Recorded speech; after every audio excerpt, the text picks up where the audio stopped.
The Spartans were the best warriors in the ancient world.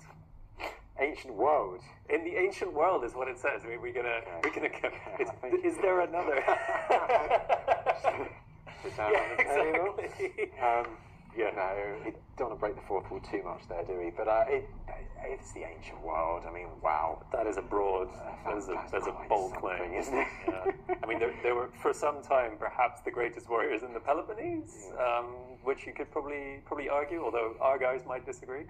But no, there's obviously, I don't think anyone could seriously claim that they were, more successful or better trained or better equipped than some of the great, professional world-conquering armies of that period, Persians, Macedonians, Romans, Carthaginians even. You have all sorts of people who could have claim to a better record of victories or, just generally taking war more seriously than a militia of leisured landowners who did some training every now and then. Anyone could seriously claim that they were more successful or better trained or better equipped than some of the great, professional world-conquering armies of that period, Persians, Macedonians, Romans, Carthaginians even. Meanwhile, around the same time, the Spartans and Tegeans stood alone against the bulk of Mardonius's forces.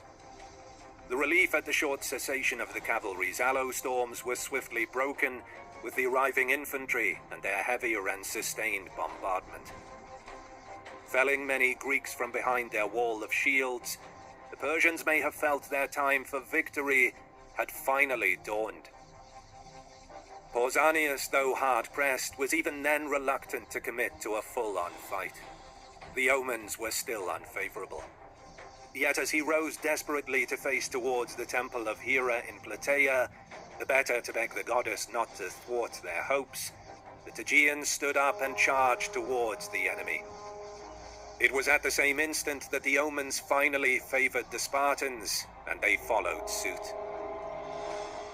Smashing through the Persian shield wall, both Spartans and Tegeans were aided in their efforts by the newly arriving enemy infantry, pressing in at the rear of their immediate foes, negating the usual mobility afforded to such lighter troops. Though disorganized in their charge, the Persian infantry still fought well, the Spartans bloodily beating a path onwards. During the fighting, one Aristodemus redeemed himself in the eyes of Herodotus. Having been excused from the fighting at the Battle of Thermopylae due to an eye injury, he had returned to Sparta in disgrace. However, breaking ranks and charging the Persians alone, he ultimately shared the same fate as his fallen brothers and king at Thermopylae, dying for Hellas and for Sparta. Though Herodotus credited Aristodemus as having fought the most ferociously, the Spartans themselves honored Posidonius, as he has fought to the death while wishing to live, as had the obstinate Amompharetus. Under assault from the combined strength of the Persians, Medes, Bactrians, Indians, and Saka, the Spartan and Tegean warriors stood their ground, even as their assailants snatched away their spears and broke them. Unsheathing their swords to contend with the enemy Acarnacles, it was the invading army who broke first.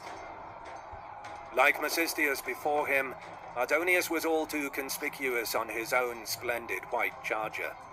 In the thick of the action, it seems his 1,000-strong bodyguard of the Empire's greatest warriors could not shield him from the wrath of Aemnestus of Sparta, who felled the Persian commander using a rock to crush his skull. This was a moment of turning, though the Persian withdrawal was hardly a disorderly rout. Thousands of surviving warriors under the direction of Artabazus made it to the initial safety of the Persian camp. Persians, Macedonians, Romans, Carthaginians even. Alexander sent Antipater 3,000 talents, which he used to gather an army of 40,000 men. When Aegeus heard of Antipater's coming, not having any success in the siege between the end of 331 BC and the beginning of 330 BC, he started withdrawing south to a suitable place for the upcoming battle. He stopped between two hills at a road leading to Laconia and wanted to use it in his advantage to even the battle with the bigger Macedonian army. Antipater arrived with his army made of Macedonian troops Thessalian mercenaries, Greek allies, and others from the European part of the kingdom, while Aegis was waiting for him with around 20,000 men, of whom 10,000 were Greek mercenaries who fled from the Battle of Issus, and 10,000 people gathered from all over the Peloponnese. We know that they also had around 2,000 cavalry, but we don't know anything about their use in the battle. As the battlefield was not very wide, there was no place for maneuvers, so the battle started with a frontal attack by both sides. At the very beginning of the battle, the Macedonian lines broke, which caused some casualties to Antipater, but the Macedonians managed to form up again and kept fighting. A lot of blood was spilled. It was like fighting one-on-one, but with continuously refreshed enemy, because Antipater used his numbers to shift the soldier. They were pushing back and forth, with no side gaining advantage. In the middle of the fight, the Spartan king got knocked unconscious, yet the Spartans kept fighting, covered with sweat on their bodies and feet that eventually started slipping, accompanied by exhaustion, which led to retreat by the Spartan soldiers. The Spartan king recovered his consciousness, raised on his knees, and kept fighting in order to buy time for his men to retreat, but was killed by a javelin, according to Diodorus, after killing a couple of enemies. The Macedonians had from 1,000 to 3,500 wounded or dead, while the Spartans lost 5,000 men and almost everyone else was wounded. Worry against a Roman legionary, I think it's, Roman legionary wins that as a professional army. I mean, the Spartans very cleverly became good friends of the Romans as soon as they could. I think Did Rome ever go to war with the legendary city of Sparta? Yes, and that clash went down in history as the Laconian War, or the War against Nabis. It happened in 195 BC.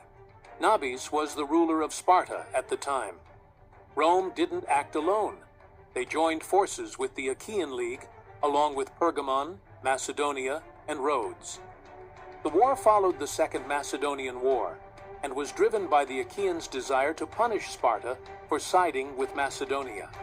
In essence, the Greeks used Roman military power to put arrogant Sparta back in its place. A Roman-Achaean coalition, led by Titus Quinctius Flamininus, marched against Sparta with a force of around 50,000 men. Sparta could only field fewer than 30,000. Still, the Spartans met the coalition in battle near the city walls, but were forced to retreat. The Allied armies ravaged the countryside. Meanwhile, the Roman, Pergamene, and Rhodian fleet blockaded Sparta's port of Gythium. The siege wasn't going well at first. Sparta was now fully surrounded. Peace negotiations failed, and the Romans launched a direct assault. Using siege engines, they breached the city walls and stormed the city. Fighting raged in the streets. Even women and elderly citizens joined the defense, hurling roof tiles down on Roman troops. Spartan commander Pythagoras managed to stop the invasion by setting fires near the breach, forcing the Romans to withdraw. But the city's situation was hopeless. Nabis had no choice but to accept peace. I mean, the Spartans very cleverly became good friends of the Romans as soon as they could. Macedonians, Romans, Carthaginians even. You have all sorts of people who could have claim to a better record of victories, or, just generally taking war more seriously than a militia of leisured landowners who did some training every now and then to 56 BCE, the Roman army invaded Africa. They defeated the Carthaginian army at Adis, where Regulus, the Roman consul, boldly fought an uphill battle against a well-defended Carthaginian position. This staggering victory allowed the Romans to capture the city of Tunis, a mere 16 kilometers away from Carthage itself. They ravaged the countryside and caused havoc on the Punic capital. Carthage sued for peace, but Regulus was out for blood. His terms were so harsh, the Carthaginians were forced to refuse. When all seemed lost in 255 BCE, Xanthippus, a Spartan commander, entered the war for the Carthaginians. Xanthippus of Lacedaemon was a commander of men in Greece prior to his employment by the Carthaginians. Greek historian Polybius tells us that he first came to the attention of the Carthaginian leaders when he criticized the behavior of Carthage's generals, arguing that it was they, and not the Romans, who were at fault for the losing battles. Having been summoned to explain himself to the Punic elite, he successfully argued his case and was placed in command of the Carthaginian army. Despite initial concern among the Carthaginians that Xanthippus would not be up to the task, he swiftly proved himself by successfully drilling the Carthaginian army and gaining the approval of the soldiers.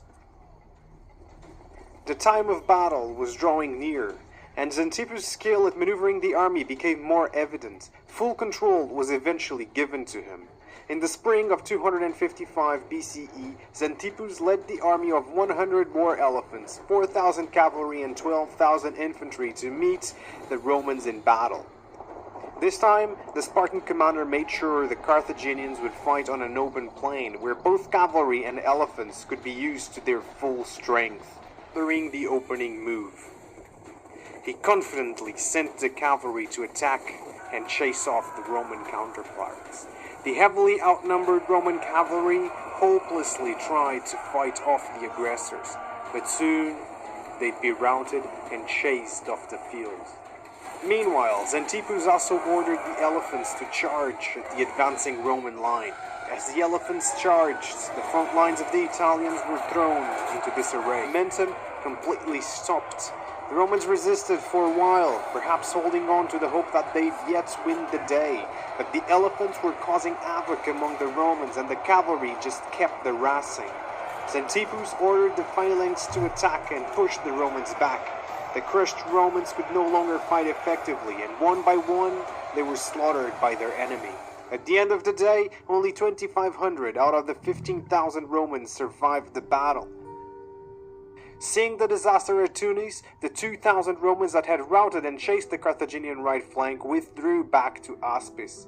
Xanthippus, fearful of the envy of the Carthaginian generals he had outdone, took his pay and returned to Greece.